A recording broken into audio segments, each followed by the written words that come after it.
Hello again, future space explorer. This is the Aspiring Astronauts Conference, and you are at the live broadcast of the International Organization of Aspiring Astronauts. We will now have a waiting period until the presentations begin. Don't forget to grab your popcorn, sit in the most comfortable spot in your house, and call your family to watch. Activating teleportation. Destination, International Space Station. Hi, welcome to the International Space Station. As all of my family and friends know, I love to run when I'm on Earth. Luckily, we have the capability to run here on the space station too. In fact, it's one of the 3 exercises that we do on a daily basis to help keep our hearts and our bones and our muscles strong while we're here without the gravity pull of Earth affecting our body every single day. So let me show you how we do it here. This is our treadmill. It's called T2. It's located in Node 3 on the International Space Station. You'll notice that the treadmill can move. It's on a vibration isolation system like all of our exercise equipment is. And the reason is because there are a lot of loads when we run on a treadmill, and we really don't want to impart those loads onto the space station. So we have all of our exercise equipment on vibration isolation system. Obviously in space we need something to keep us on the ground when we're running. What we use is a harness, which is very much like a backpacking harness, and the straps are adjusted so that the load is evenly distributed between your shoulders and your hips, just as if you were backpacking. We attach, by these rings, the harness to a system of hooks and bungee cord. You can see there's some stretch in the bungee cord, and then we can adjust and change the number of hooks that we use. Today I'm going to use 4 hooks. If I were to use 3 hooks, it would provide a little more load. If I used 5 hooks, it would be a little less load. And then in that way we can adjust the amount of load on our body as we're running. The T2 is controlled by our laptop here in front of the treadmill. And once I'm all strapped in, I can go ahead and select a protocol.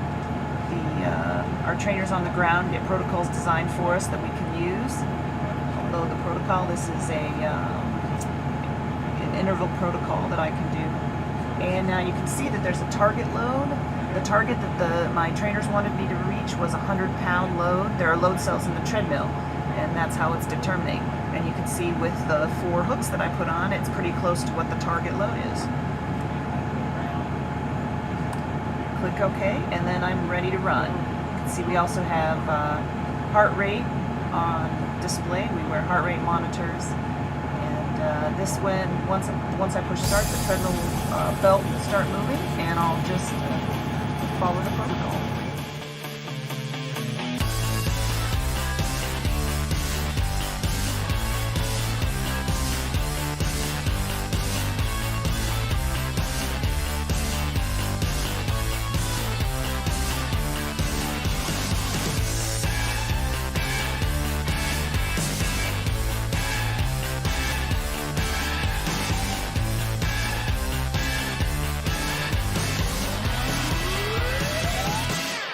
That was a great run. Not quite the same as being out in the fresh air with the wind in your face, but a nice alternative.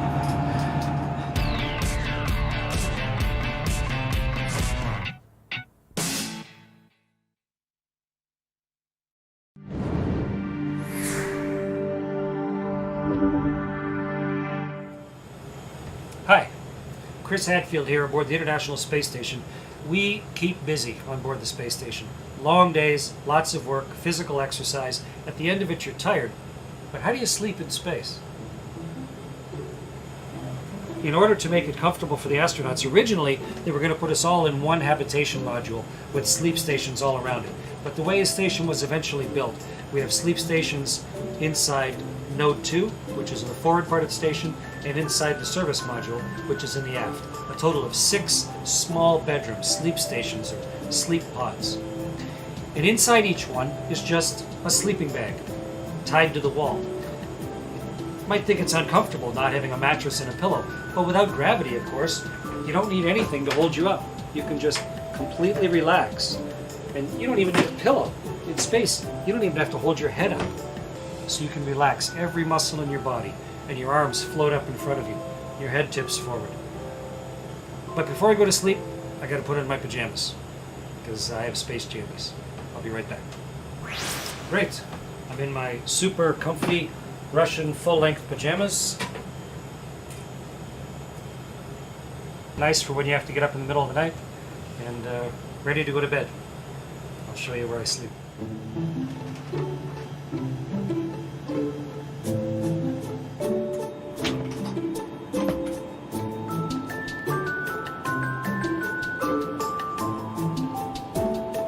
This is my sleep station, my sleep pod. This is where I spend up to 8 hours every day, here on board the space station. It's actually on the floor, but once you're inside, you just can't tell.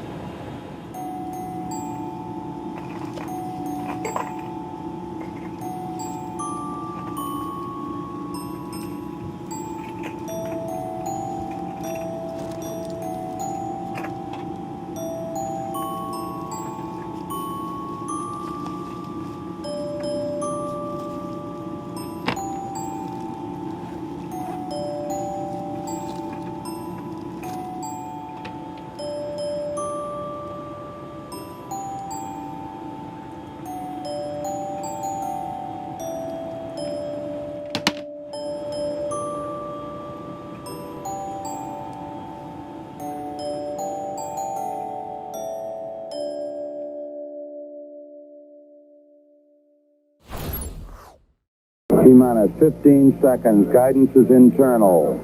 12, 11, 10, 9. Ignition sequence start. 6, 5, 4, 3, 2, 1, 0. All engine running. Liftoff. We have a liftoff. 32 minutes past the hour. Liftoff on Apollo 11. Hello everyone, this is João Pedro Cosso, co-founder of the International Organization of Aspiring Astronauts along with Katie Murray, and welcome to the last day of the Aspiring Astronauts Conference. Before we start with Zahra's presentation, I would like to thank you for your support and thank Space Magica and Infinoscope Magazine for hosting this event with us. So, it was a very complicated event. We at IOAA had no experience with live broadcasts and other things that we had to go through during these 5 days. I was the one who managed the live as Katie has been busy with some things, and during these 5 days I made a lot of mistakes, and in most of them I was frustrated because I wanted to give you a good experience to all our members. But after a while I thought better and understood that all these mistakes was very important, and as someone who wants to become an astronaut, I had to understand that an astronaut does not feel bad about the mistakes made in the training. The important thing is to be happy that you made a mistake, study about what happened, and then evolve to achieve more advanced things. This is not the last Aspiring Astronaut Conference, it's just the beginning. Learning from the mistakes we made in these 5 days was extremely important. Tomorrow we will meet with Space Magica to study what can be improved, and with that we will gradually evolve an event that will be much bigger in the future. Another thing I would like to tell you is that the two organizations, IOAA and Space Magica, made separate lives of the conference precisely because it was our first time. Our plan was to have both teams go through this experience so that in the next edition we could live on only one channel. And this channel will be the official Aspiring Astronauts Conference channel. With this, in the next edition, we will have a complete team that has already analyzed previously made mistakes, and we will be able to make a more advanced and integrated event with both organizations. Because this was the main reason why we started this conference, to create an international collaboration and not a competition between two organizations with the same goal. We're not here to do that. We're here to help a giant community of aspiring astronauts and people who love space and people who love the space field in general. Thanks again to all of you. Thanks to Space Magica and Infinoscope Magazine, two teams that after this event will work a lot with IOAA to create opportunities for all of you who dream of going to space one day. Now we will start broadcasting the presentations, but before that, don't forget to leave your like on the broadcast and subscribe to our channel. My name is João Pedro Cosso. It's an honor to have you with us and have fun learning from these amazing people. Goodbye, see you soon.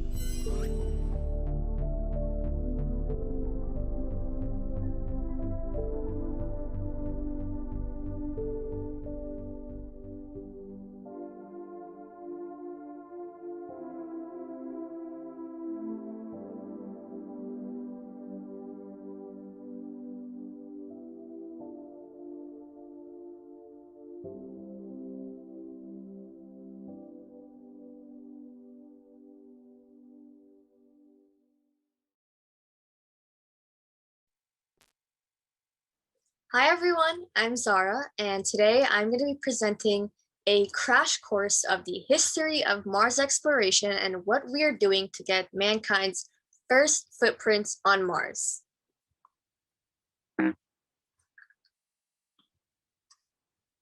So to get started, I'm going to introduce myself. So hi, I'm Zahra-Marie from Florida, USA.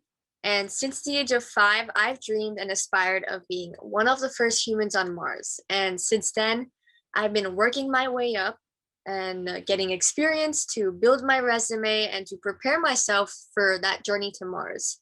So I'm a student pilot and young eagle with the Experimental Aircraft Association, a licensed advanced open water scuba diver with PADI, and a Space Camp alumnus. And recently I've been awarded a full tuition scholarship to the United States Advanced Space Academy. So I'm really excited to be going there this summer. And other than that, in the future, I'd like to pursue neurosurgery and go into medical school. And then after that, do some astrobiology on the side. I really have a passion for that. And my dream is to hopefully one day pursue medical research on the surface of Mars. So that's why I've been taking that medical path. And I'm also on a research committee for an organization called Girls in White Coats, where I've been doing a lot of research with my team on different fields of medicine and how we can advance medicine in our daily lives. So getting started with our talk. So why Mars? A lot of people wonder, why are we investing so much time into Mars? And as we all know, since those late 1950s, starting off with the launch of the first satellite into space, and then going into the first humans into space, we've really seen mankind shift their direction towards the stars. And we really see people starting to consider space as our final frontier, and our interest in space exploration really just grew from a small goal to sending a satellite past our atmosphere to this raging passion to explore into the unknown and to increase our knowledge of what's beyond planet Earth. And from the Sputnik 1, that first satellite into space, all the way to the space shuttle and beyond, every single man-made object that has been sent into space represented all of our human population, and it really took us with them everywhere, venturing into these incredible places that we've always dreamed of, like going beyond our solar system with the Voyager 1 and 2, and going on the moon with the Apollo missions and beyond. And throughout time, we started sending not only robots into space, but as we started getting more advanced and more sophisticated at space travel and building better robots and better launch vehicles, we started sending humans into space as well. And we started off going into low Earth orbit with astronaut Yuri Gagarin, and following on with all the other American and Soviet astronauts until we finally conquered the moon in 1969, and we got those first human footprints on the lunar surface. I gotta say, it's one of the most incredible moments in mankind's history.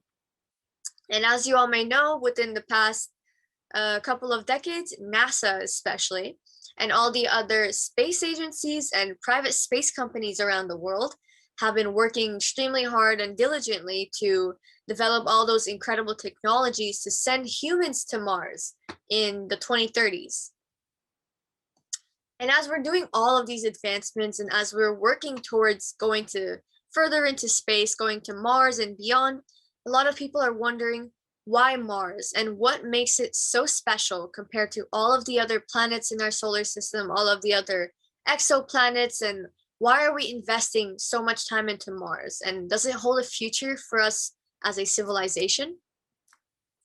And so Mars has been a prime target for exploration, not only because it's our neighbor in the solar system, but also because, you know, it has so many other reasons and so many other benefits, like searching for life, which is something we've always thought about, we've always wondered of, and understanding the surface of the planet and its evolution, which will in turn help us learn more about the Earth and how our planet came into existence, and also to fuel that mankind's passion to, you know, explore, which is what we touched up on earlier. It's always been a passion of ours to explore and to increase our knowledge of what's out there. So our first reason, searching for life. Now, this question has always loomed around our heads. Are we alone? You know, we've seen this in all of the sci-fi movies. We've seen aliens and extraterrestrials, and we've always wondered if we're the only planet with life. But however, you know, we know that Mars was once like planet Earth. And so because of that, Mars is such an excellent place to investigate this question. And based off of all this data and all this evidence that we've been collecting from our Mars satellites, like the Mars Reconnaissance Orbiter and all the rovers, we now know that Mars was once full of water. It was warmer and had a warmer temperature and had a thicker atmosphere. And does that sound familiar to you guys? Yeah, Mars used to be just like Earth, and it could have potentially offered a habitable environment for life. And so that's why we're exploring that idea, if, you know, if there's still life on Mars, or if there might be signs of that ancient life, which is, you know, really important to us. And, you know, this is a photo of what Mars may have looked like in the past. So we can see on the far right corner that Mars used to have thick clouds. It had water, it had oceans and lakes and streams, and it, you know, possibly even had life on it. And we see that in the green parts of Mars. And throughout time, however, Mars gradually decreased in its temperature. It got colder. It started to, you know, its atmosphere started to thin, and, you know, it started to lose its life, and it eventually morphed into that barren surface, that pale red dot that we know now. However, there may even still be some life left, maybe in the form of microorganisms, or there are still signs of ancient life on Mars. Now, our next huge reason is to advance human exploration. And we've seen this throughout the course of human history. We've seen, you know, mankind's desire to explore all of those uncharted territories, like going into Antarctica and going, you know, Europe, going beyond their territories and going into Africa, into Southeast Asia centuries ago, and seeing humans explore the depths of our oceans into the Mariana Trench, and now going into deep space. So from sending Yuri Gagarin to the edge of space to landing humans on the lunar surface, each time that we passed a milestone of sending humans deeper and deeper into space, our desires continue to grow, and we just kept wanting to explore even more. And we were even more curious of what's out there. Now, if we flash forward to present day, people are now dreaming of going even further than we ever have. Now there's people talking about interstellar travel, going beyond our solar system and visiting black holes and visiting galaxies and going even beyond, exploring our universe. And Mars will be that first step to reaching all of those dreams and all of those great feats.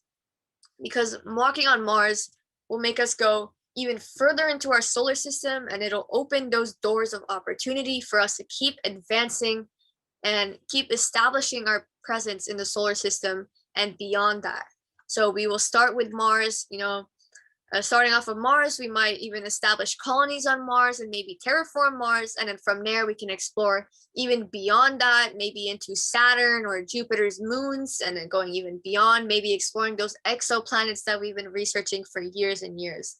And so going on Mars will be really what starts us off to expanding our presence in the universe. And going to Mars will also prove to all humans that with that passion, with the bravery, with the adversity and the determination, that nothing can stop everyone from achieving their dreams. And people will really be inspired by our Mars missions to continue working hard in their lives and to continue chasing their goals and their aspirations, which will in turn help humanity in the long term. So the journey to Mars will be a global effort. Now, we've all heard of NASA. NASA going to Mars, NASA going to beyond our solar system with the Voyager, NASA sending a probe to the surface of the sun. We've seen that with the Parker Solar Probe. We've seen NASA go to Venus. You know, we always hear about NASA, but now in the present day, so many other space agencies, those different countries and private space companies like, you know, SpaceX and Blue Origin and all of the others, they have been working to develop spacecrafts and technologies that will send us to Mars. So now so many other countries like Roscosmos and ISRO and the Canadian and the European space agencies, they're starting to establish their presence in space as well. And they're joining in on the effort to colonize Mars. And from building those sophisticated rockets to sending rovers to the Martian surface, each and every time that we advance and we get further out into the solar system and we achieve another feat, we are getting closer to reaching Mars. So let's start off with the notorious NASA. So NASA's plan for the exploration of Mars began a long time ago in low Earth orbit on the International Space Station. So on the station, NASA's astronauts and other astronauts from across the world are starting to work and to test those technologies that we've been developing on Earth, test those communication systems, those medical innovations that we've been developing to go to Mars, and testing all of those technologies that will help us get to Mars and that will be used on those Mars missions. And on the International Space Station, we've also been learning how to regulate our body's changes. And by keeping astronauts on the International Space Station for usually up to 6 months, we are really starting to dive deeper into our understanding of how the body changes in space and what are those effects and how we can protect those astronauts, because journeys to Mars will go beyond just 6 months on the ISS. It'll range from 2 to 3 years if we come back to Mars. Now imagine if we stay on Mars permanently. So it's really going to alter the human body. And so by staying on the International Space Station and monitoring the way our astronauts change in space, we're really setting the path to protecting our astronauts on Mars. So I wanted to talk a little bit about my research in science, speaking of all of those science experiments. So personally, I have been researching in space medicine and space surgeries. So as we've been, developing those rockets and those launch vehicles to go to Mars, we've also started to delve deeper into how we can take preventative measures to protect our astronauts on Mars. And so far in the history of mankind, we've been pretty lucky. We haven't had any major injuries and casualties in space. And, we've been pretty lucky so far. But however, going on missions to Mars, it's expected that every 2.4 years, there will be a major emergency, a casualty, and an injury on Mars that might require emergency surgery. And so surgery is still this, this question that we have. How are we going to be able to perform surgeries once in space? It's such a hard concept to take on. And so lately, scientists and physicians and researchers have been testing out different ways to pursue those surgeries in space. And so I wanted to take part in that, using my passion of medicine to to really get started on that journey to making surgeries happen in space. So in my research, I've been testing the tools needed to do surgeries. So we all know that it costs thousands and thousands of dollars to send things to space. And so in my research, I've been testing out this new theory that scientists have been coming up with using 3D printing to make surgical tools. So instead of sending all those heavy metal tools to space using rockets and wasting so much money, we would be 3D printing those tools in space and then using them. And so in my research, I've been testing out the efficacy of these tools and seeing how different it is than using tools and performing operations down here on Earth. So I started off several months ago teaching myself how to do simple procedures like suturing and cutting up the body using different like spongy platforms. And then after that, I started testing the time that it takes to perform certain procedures, like a line of sutures, or how long it takes and how easy it is. And after that, I'm looking forward to partnering with either the Florida International University or the University of St. Thomas, once I finish my research with the regular surgical tools, to start 3D printing these tools and then to use them underwater to simulate weightlessness. And so by testing out the difference between performing these simple procedures between underwater and weightlessness and on Earth in normal gravity, I'm really gonna help expand our knowledge on 3D printing those tools and how they can be used in space. And in this picture here, you can see me performing a simple interrupted suture. And that's really what I've been doing lately, and that's what's gonna start getting me even deeper into space medicine and into performing surgeries in space. And hopefully with my work and with my future work as a physician, I hope to see that first surgery in space and maybe even be the first person to do a surgery in space. That's definitely something I'd like to see in the future. So next, we're going to be going over all of those launch vehicles and the spacecrafts that we've been sending to Mars, or we've been developing to send to Mars in the future. So starting off with the Space Launch System, it's my favorite one yet. So the Space Launch System is NASA's most powerful rocket ever built. And when it's completed, it's going to be sending astronauts beyond low Earth orbit. It's going to go back to the moon, and we're going to see that later this year once this SLS is fully developed in the Artemis 1 missions and future missions to the moons holding astronauts, and then later on go to Mars and beyond. So the Space Launch System is really going to be this revolutionizing rocket, this launch vehicle that's going to get us even further into the solar system, and it's going to get us like millions of steps closer to Mars. Next, we have those Mars rovers.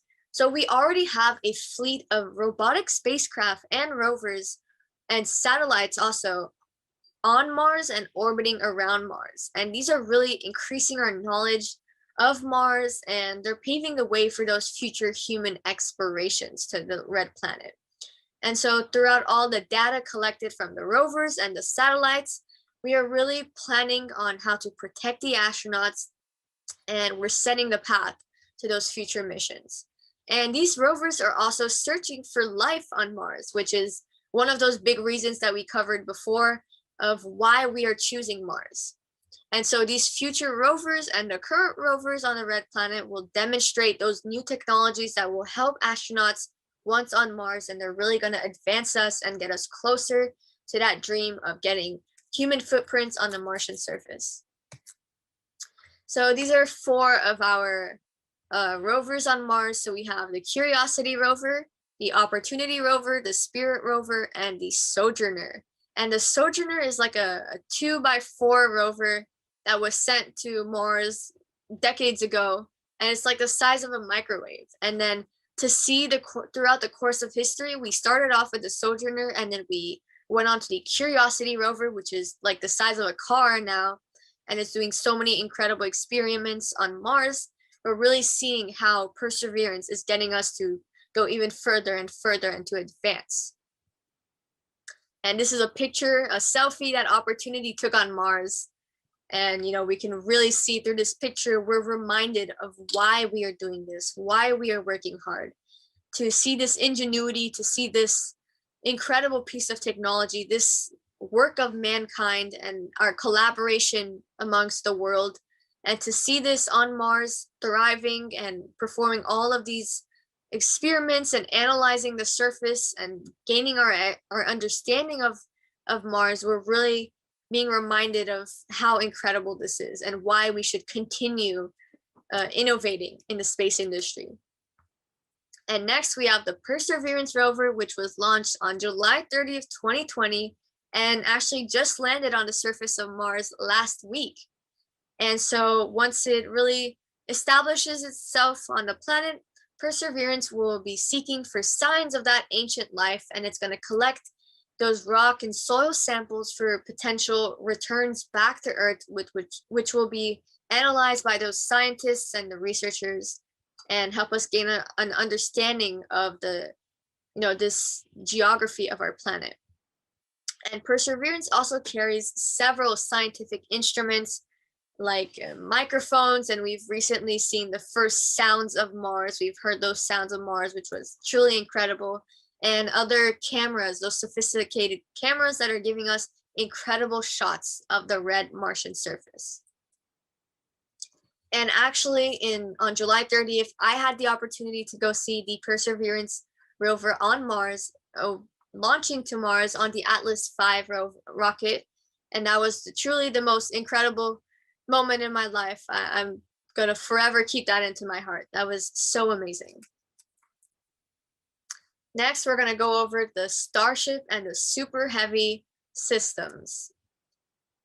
So the Starship is built by SpaceX, and it's a fully reusable two-state to orbit transportation system that will launch humans beyond our Earth orbit and will go back to the Moon and Mars. Now, the Starship is comprised of two stages. So we have the booster, which is called the Super Heavy, and we can see the Super Heavy in this photo here on the bottom portion. And then we also have the second stage, which is the Starship itself. And I'm sure you guys have all seen those test runs of the Starship, launching, doing a hop in the air and then exploding upon impact. Those are truly incredible to watch, and those are really advancing SpaceX and preparing SpaceX for those Starship missions to Mars. Now, through the moral of the story, through all of those sophisticated rockets that we've been going over, all the rovers on Mars, all of the science experiments, we've really come to this conclusion that space is incredibly hard. It takes so much time away from our families and our loved ones. It takes so much money, so much effort, and it's a huge sacrifice to make space possible and to get mankind further into the solar system, even Mars. And getting to Mars will be that toughest challenge that humanity has ever taken on. From those life-threatening conditions like the radiation and being confined and being 140 million miles away from Earth. All of these challenges will prove that anyone who's daunting enough to take that journey to Mars, those will be, those incredible people, one of those torchbearers that will lead humanity to explore the depths of our universe. And, anyone who's brave enough to take this journey is going to be representing all of humankind on Mars. And it's really going to inspire everybody to work hard and to prove everybody that if they can do it, everyone else can achieve their dreams. But throughout the perseverance, throughout the hard work, the adversity, the ingenuity, and the brilliance of everyone involved in the space industry, we've come to terms that we can do it, that anything that we can put our minds to, we can achieve.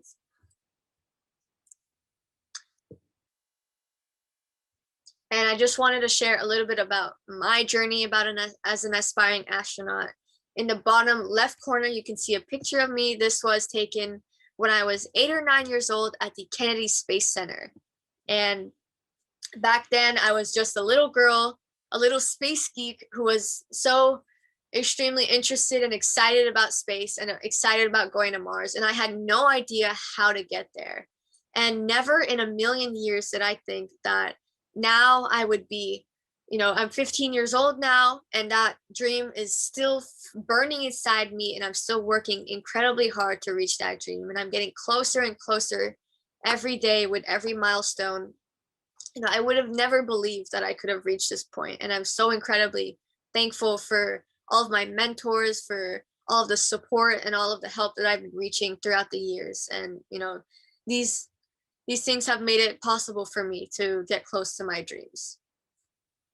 And so throughout my life, I have learned that, through that perseverance, through that hard work, and by putting my mind to something, I can really achieve it, and nothing can stop me from reaching those dreams.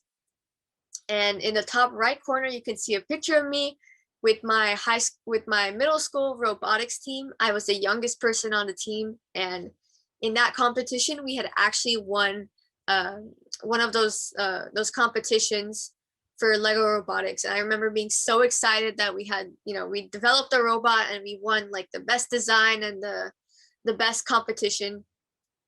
And, I would have never thought, just to think that now I'm doing my own research in robotics, in medicine, and I'm conducting my own experiments is, truly beyond my understanding. And I still can't believe that I'm at this point in life today. And so to all of the aspiring astronauts, to the aspiring engineers, to those of you who want to be physicians, who want to raise a family, who want to win the Nobel Peace Prize, these words of encouragement, I can tell you, is to be aggressive and to be stubborn, especially. If you ever see an opportunity that can advance you and get you closer to your dream, don't be scared to take it. Even if you don't meet those prerequisites, even if you're not qualified, still take a chance, because you never know what can happen. And also, never let anybody discourage you from reaching your dreams. And this is something that I've had to learn throughout my entire life as an aspiring astronaut. I've always had people discourage me, people telling me that it's impossible, that, it's 1 in a billion and I'd never be able to walk on Mars. And I've even had people in the space community and other aspiring astronauts older than me tell me that I was a fraud, or that I wasn't able to accomplish that dream. And, throughout my life, I've really learned that with that perseverance and with the hard work, I can achieve everything. And for you guys, for everyone out there, just having that dream and having a goal is already a gift in itself. And it's just your job.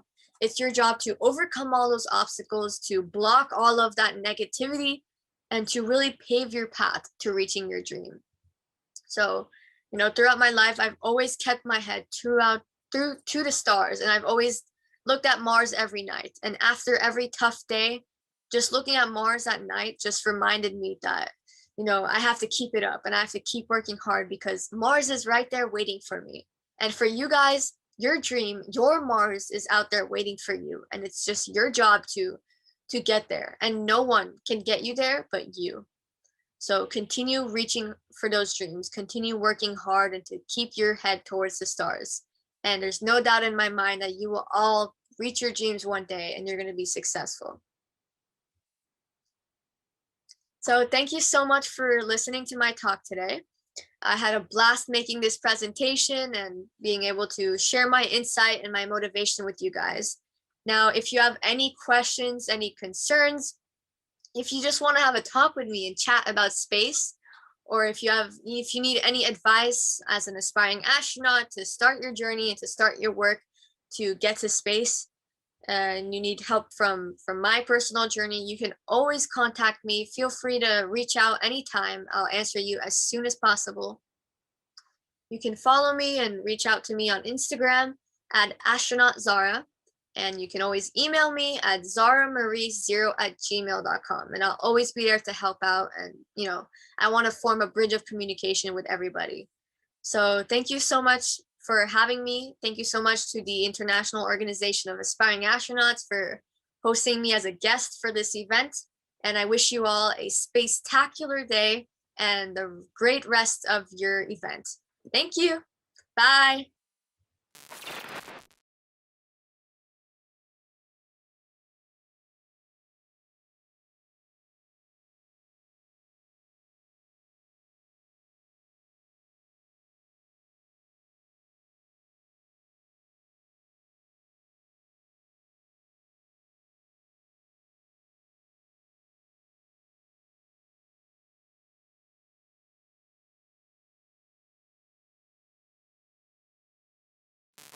Hi everyone, thank you for tuning in to my presentation today. My name is Abby Lacson, also known as Astronaut Lacson on Instagram.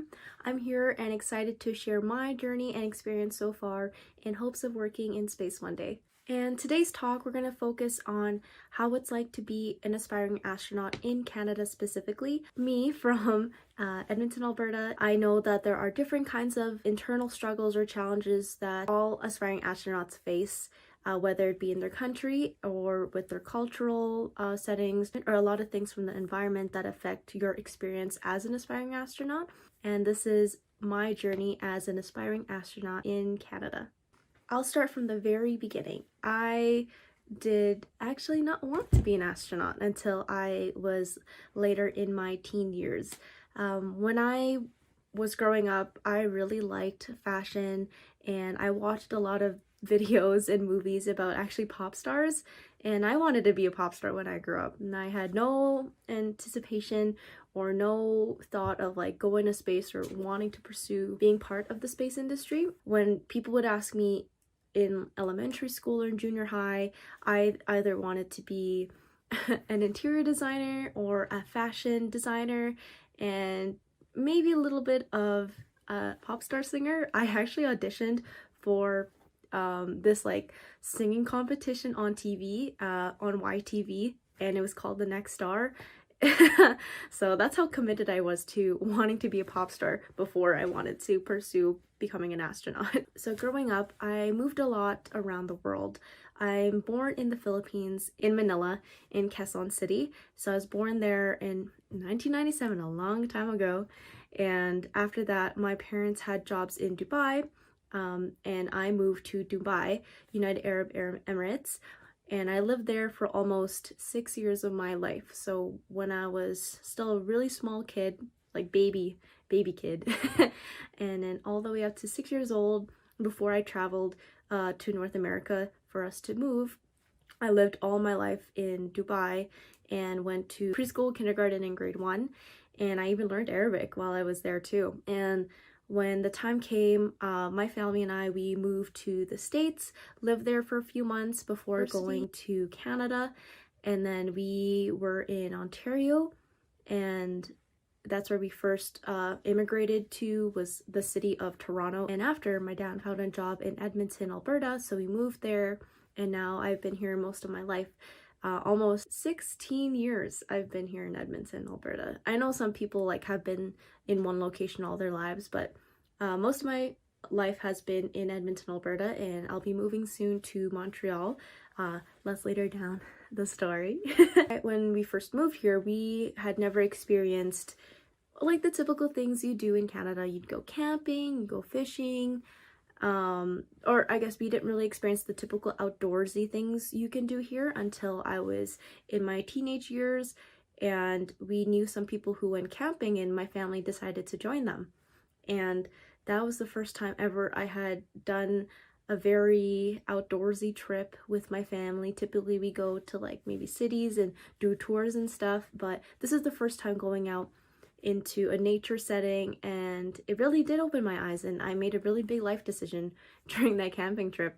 I went camping for the first time when I was 15 years old. It was the summer transitioning from grade 10 to 11, and in Canada, typically you prepare your courses that you want to align with university in grade 11 and grade 12, and you start with grade 10 and you start planning from there.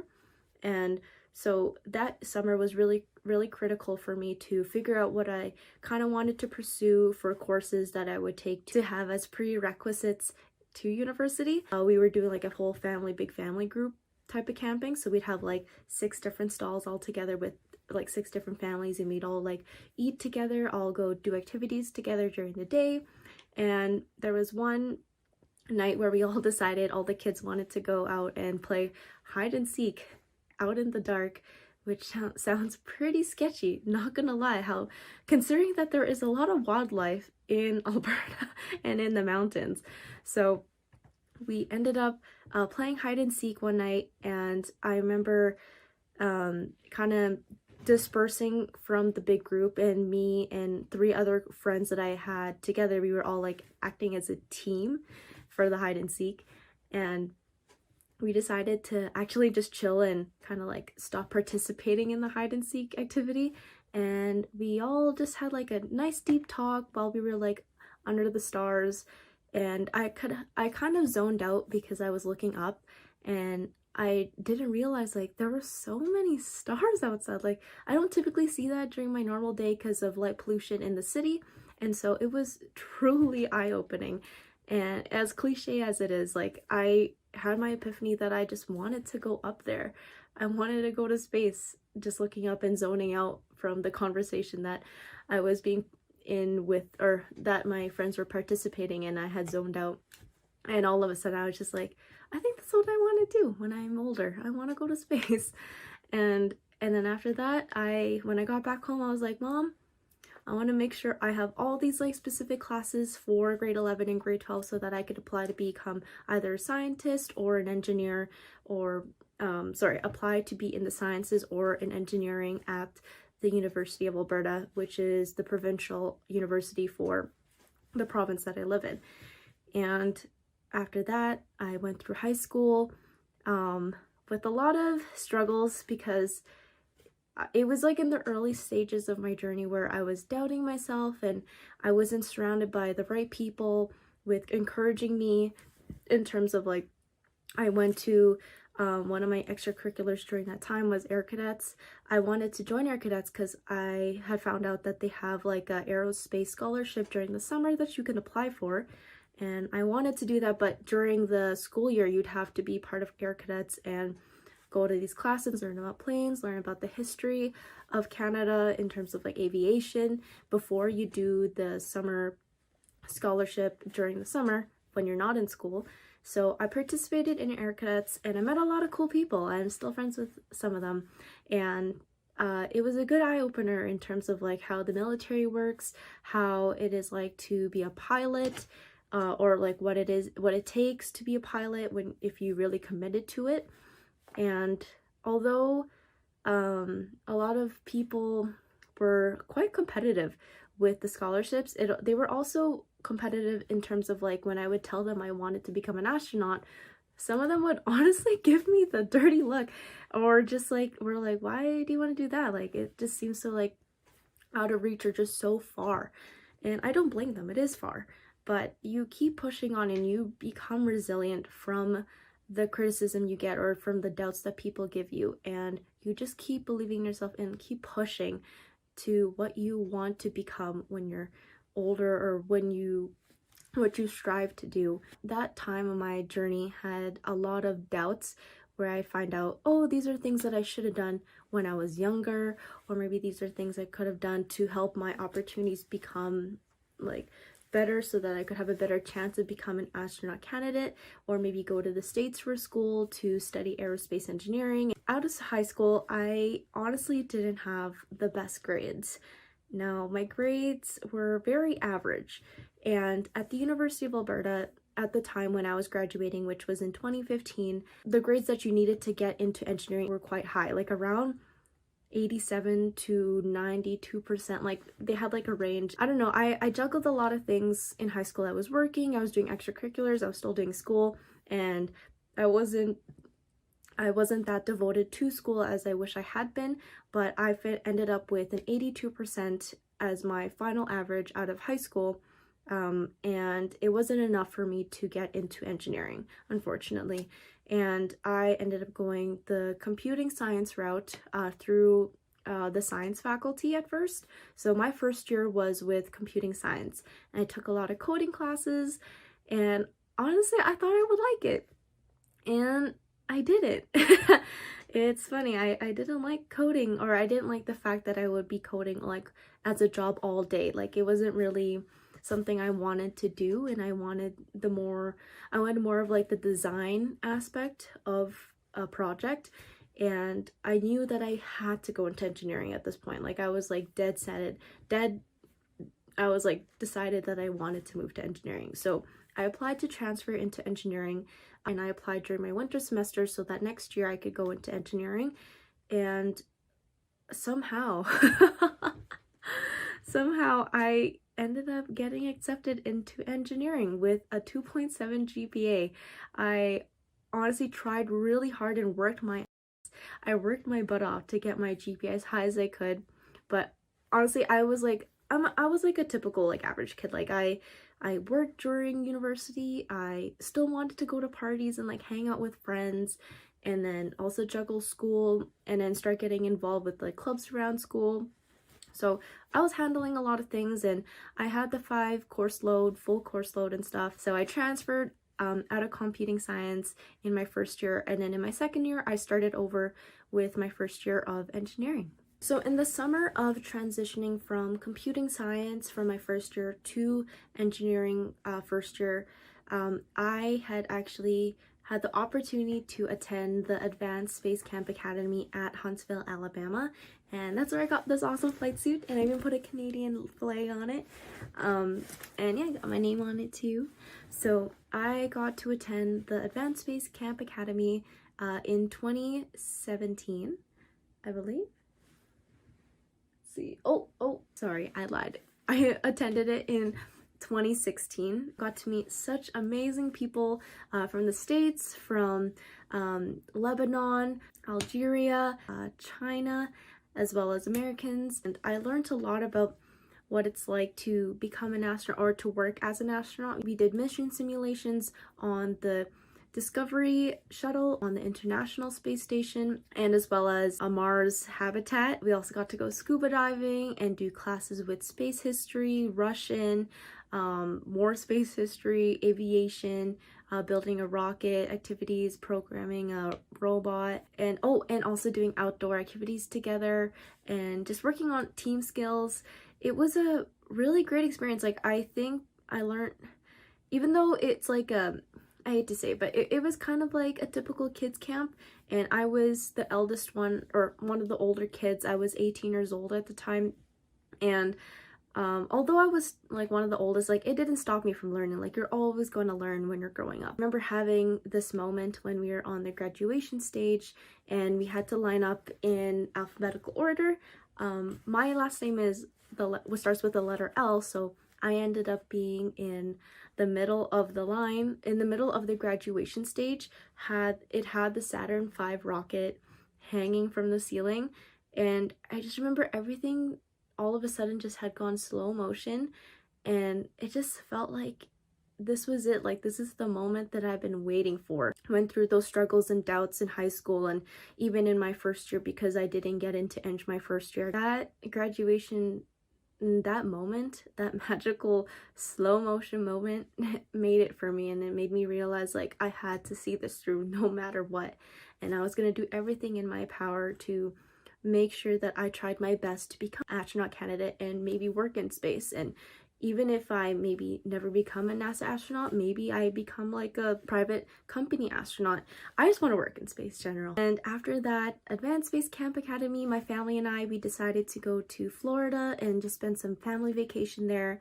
And I luckily got to go to the Kennedy Space Center and even see a rocket launch. I remember my family and I, we were in Disney World in the Harry Potter world, and I was drinking a butterbeer, and I remember looking on my phone just through Instagram, or I think it was, sorry, not Instagram, through Facebook, and I saw an ad saying that there was going to be a rocket launch that evening, and I was like, we need to go to this. Like, I told my dad, I was like, I'm driving us. I don't care how much sleep I'm gonna lose. Like, I want to go to this, because it was in the middle of the night. Like, I think it was around 11:30, and we had spent like a whole day at Disney World, and we were like all tired, and I wanted them to go see it. Even if they were gonna sleep, like I didn't care. Like I was gonna get coffee and drive all the way to Cape Canaveral from where we were staying, which was, I believe, in Tampa. I ended up convincing my family to go to this rocket launch, and that was another moment during my experience going down to the States for the summer camp and also seeing this rocket launch.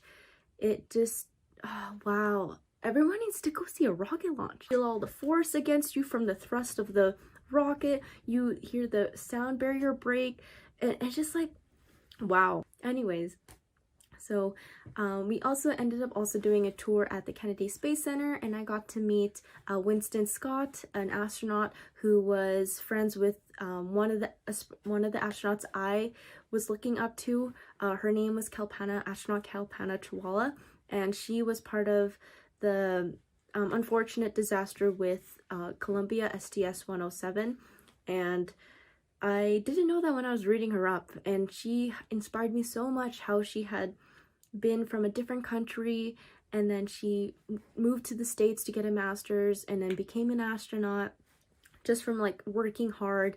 And even though she didn't look like a typical astronaut since she was a woman of color and she was just also a woman, because most of the time back in the olden days most astronauts were a male. I mean, I thought astronaut Kalpana Chawla looked like me, or I looked similar to her, and I saw myself how I could be an astronaut or look like an astronaut when she was an astronaut, you know? And we just related in that way, and I appreciated it. And I looked up to her and her story, and I honestly teared up meeting astronaut Winston Scott because I was so happy to meet him and have conversation with him and about Kalpana Chawla and how she was an awesome friend and an awesome colleague. Luckily, that following school year, in my first year of engineering, I also got to meet Chris Hadfield as well, which is a true Canadian hero. He is as funny as how everyone says he is, and it was truly a pleasure meeting him. And I also got him to sign the hat that I got Winston Scott to sign as well, and he also started telling me about how they were friends and how they were colleagues back in the day, and that was really cool too. And I also showed up in my flight suit seeing him when he was in the suit. But that's okay. I think he appreciated it. I told him when I came up to him and I was like, oh, I wanted a match, why are we not matching? And he's like, you didn't give me the memo. And I was like, sorry. But it was pretty awesome. So during my university career, I was a part of an awesome team, and they're called AlbertaSat. They sent out Alberta's first cube satellite in space in 2016 and have been designing it for several years before then. And now they're doing bigger things and trying to design CubeSats for forest fires, and then also for I think the Northwest Territories as well. I had moved away from the group just to start another space project team at the U of A, working on rocketry and building an amateur rocket. So I started a team with a few of my friends, and we made a team to design and build and test amateur rocket that we would participate in an international competition down in New Mexico to launch a rocket up to 10,000 feet and carry a 4-kilogram payload. Unfortunately, we weren't able to go last year due to COVID. It was pretty sad. I was pretty torn because it was my last year during my university career, and I wanted to go to this competition and see through what my team has been working on for so long, or at least for the past 2 years. And it was honestly bummy. It sucks. But thankfully, the team that we had built, they're resilient and they still are working on this project to this day, and I'm so happy that I was able to create a space community within the U of A, and it was something that I started and with my other two fellow teammates, Lachlan King and Francis Keita. In my final year of university, I had a project or a class which was called your capstone project. And it's typically like the big project that you do at the end of your degree to kind of collectively use all the things you've learned over your whole degree into one project. So basically this capstone class, it was made for the teams to partner up with an industry and work on a project with them. Luckily that year or that semester, I got to partner up with MDA and it was a space exploration project, and I was super stoked because there were only 2 projects that were space related out of, I think, the 21 projects listed in the class. I really wanted to do this MDA project that I personally emailed my professor saying why I wanted to do this project, and I really wanted it badly. And I gave her the tip that I wanted to be part of that project team. I got into that project team, and with a bunch of other really inspired teammates who liked space exploration and were dedicated to working extra hard on this project since it was new and it was like a new client for the U of A for the capstone class. And it turned out to be a success. We spent a lot of time working together, doing calculations, simulations, writing reports, and then as well as attending an extra class on top of our load with University of Toronto's Aero class. It's in space system design, and we got to go into those lectures and learn about space system design, which is really cool. And we don't really offer that at the U of A, so it was really nice to see a different type of class and have it relate to what our project was doing, or what our project was based on. During that project, I also got to become friends with our client, or our go-to person for questions, and they work for MDA, and we became friends. And luckily, I got to keep in touch with them after our project. We would, just check up on each other, see how things are going, see how the job perspectives were, and I ended up landing a job with MDA later. So I graduated from mechanical engineering, and during my time trying to find a job, it's been hard. It was hard.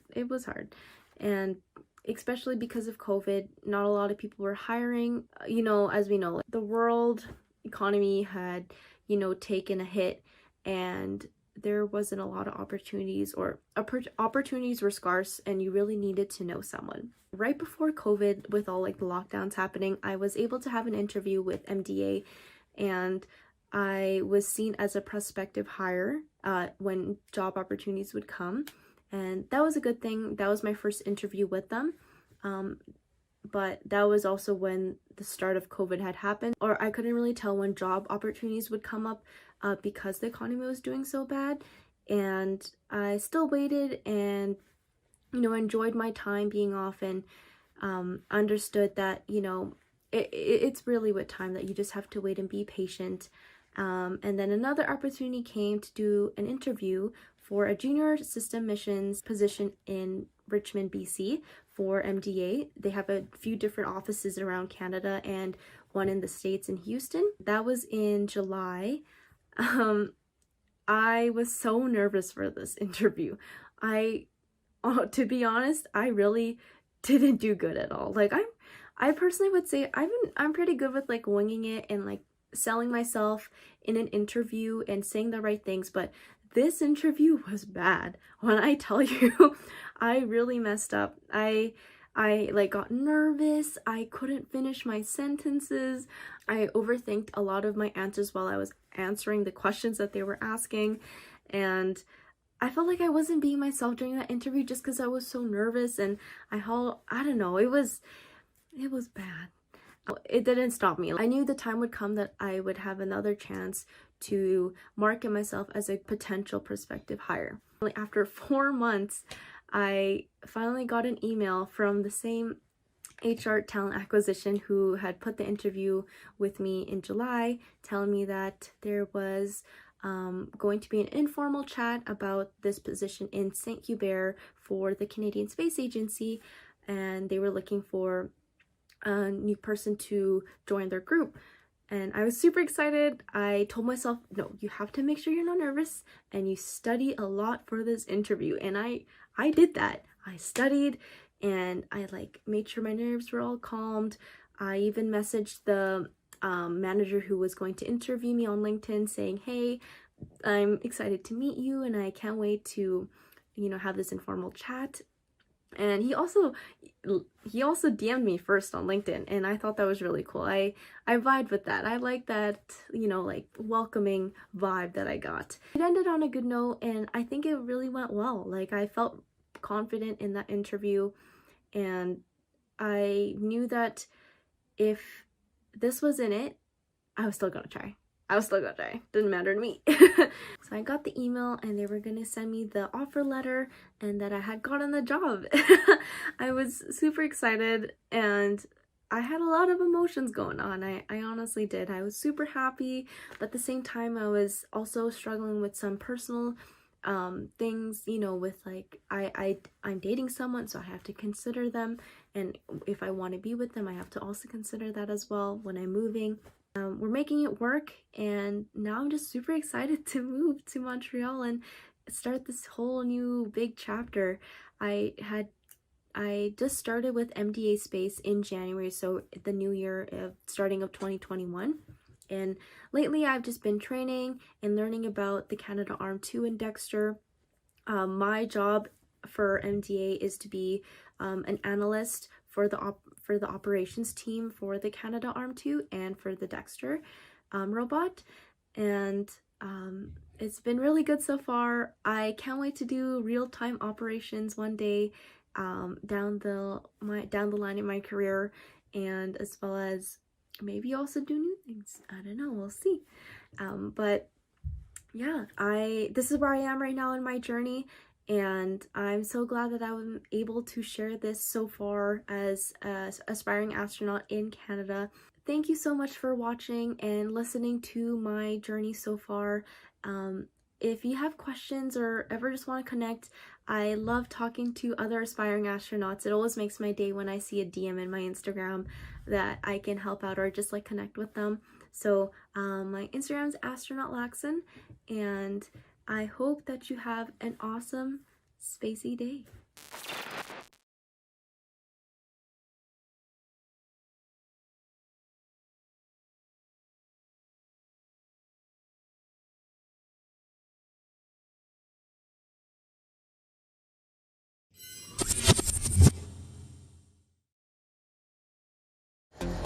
Hello, I'm ESA astronaut Samantha Cristoforetti. Welcome to Node 1, the place where we prepare our meals and eat up here on the International Space Station. I would like to show you one of my favorite meals up here, which is a chicken turmeric with champignon mushrooms, brown rice, and peas. And I would like to try and put the ingredients together for you, see how it works in space. Well, first of all, we don't have a plate. It wouldn't make much sense. So I'm gonna try and use a tortilla instead of a plate. We have plenty of those. They're kind of handy up here because they don't make crumbles, which are a little bit of a problem. And then I want to make sure that the ingredients stick to the tortilla. So I'm gonna start by spreading some peas cream. I have already heated the food pouches with the ingredients in the food warmer. So this is my first ingredient, peas. And this is one of the most important tools up here in space when it comes to the kitchen, a scissor to open the food pouch.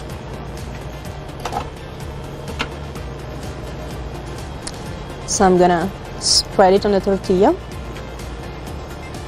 It's kind of hot.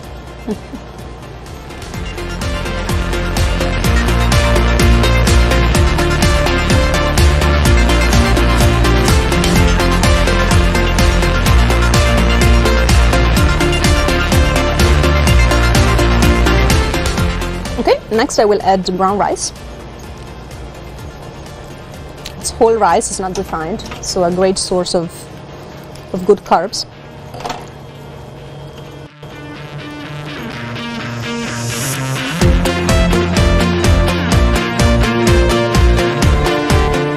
Next I will add some champignon mushrooms.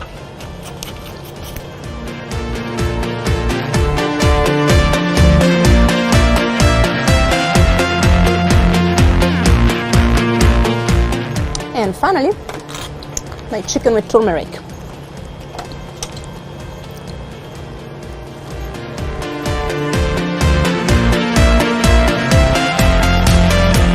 There we go. It's not too bad considering that we are in weightlessness.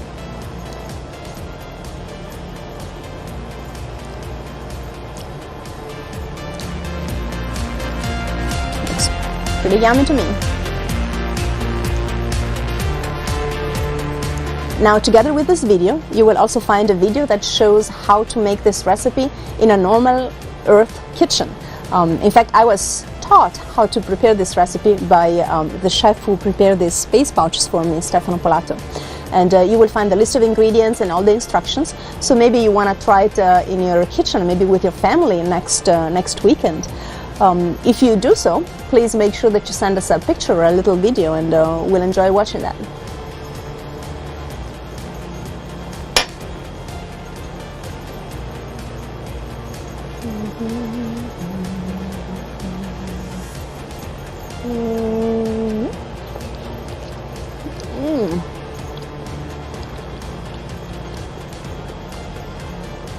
Very good.